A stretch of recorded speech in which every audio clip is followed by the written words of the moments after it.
তোমরা যে চাকরির প্রিপারেশান নিচ্ছ, এটাকে এনজয় করো, এটাকে একটা জার্নি হিসাবে দেখো, ঠিক পাবে সফলতা। তোমার তো একটা সিট দরকার।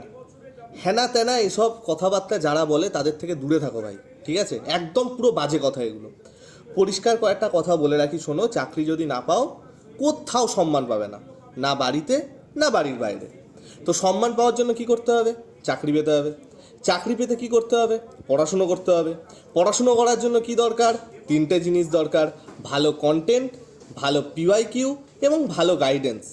এবার আমি বলছি না যে আমরাই একদম সেরা, অনেক ভালো ভালো জায়গা আছে, যেখান থেকে খুশি সেখান থেকে নিয়ে নাও, পেলেই হলো। কারণ দেখো, ব্যাংকিং ক্যালেন্ডার আউট হয়ে গেছে, এসএসসির ক্যালেন্ডার আউট হয়ে গেছে, পিএসসি আমাদের মানে মানসিক সান্ত্বনার জন্য একটা ক্যালেন্ডার দিয়েছে, ভগবানের কাছে প্রার্থনা করবো যেন সেই ক্যালেন্ডারটাই মেনটেন হয়। অর্থাৎ পরপর পরপর সমস্তগুলো এক্সাম কিন্তু আমাদের সামনে আছে। 28 তারিখে আমাদের ওবিসি কেস আশা করি মিটে যাবে, যেহেতু পিএসসি ক্যালেন্ডার আউট করেছে, আমরা একটা পজিটিভ ভাইবস রাখতে পারি।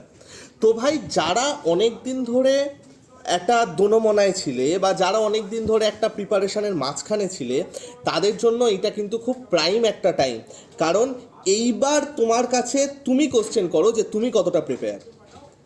আর যদি অন্য কোথাও প্রিপারেশান নাও, ভেরি গুড। যদি এখনও শুরু না করো, একদম নতুন কলেজ পাস আউট বা কলেজের সাথে সাথে কোথাও পড়তে চাও বা উচ্চ মাধ্যমিক পাস সরকারি চাকরিতে আসতে চাও, এখন তো 8th পে কমিশনও চলে এসেছে, তাহলে ভাই বলে রাখি, এসএসসির যা যা এক্সামস আছে, ব্যাংকের যা যা এক্সামস আছে, পিএসসির মার্কেটে যে সমস্ত নোটিফিকেশান বেরিয়েছে, তাদের জন্য কমপ্লিট প্রিপারেশান যদি তুমি নিতে চাও, তাহলে একটা ম্যাজিক্যাল নাম্বার দিচ্ছি ভাই, সেই নাম্বারটায় ফোন করে যোগাযোগ করতে পারো। তোমার রিকোয়ারমেন্ট অনুযায়ী ওরা গাইড করে দেবে।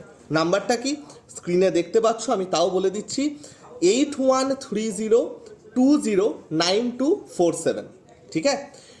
তোমার কেরিয়ার গাইডেন্স হিসাবে কথা বলতে পারো, অথবা যদি কোনো কিছু দরকার হয়, কোনো এক্সাম যদি টার্গেট হয়, তাহলে অবশ্যই কথা বলতে পারো। আমি আশা করব এইবার যেমন অনেকে আমাদের ব্যাংকে সিলেক্টেড হয়েছে, এসএসসিতে সিলেক্টেড হয়েছে, হাইকোর্টে সিলেক্টেড হয়েছে, নেক্সট ইয়ার তোমরাও বলবে হ্যাঁ স্যার আমরাও সিলেক্টেড হয়েছি। টাটা বস, ভালো থেকো, বেস্ট অফ লাক।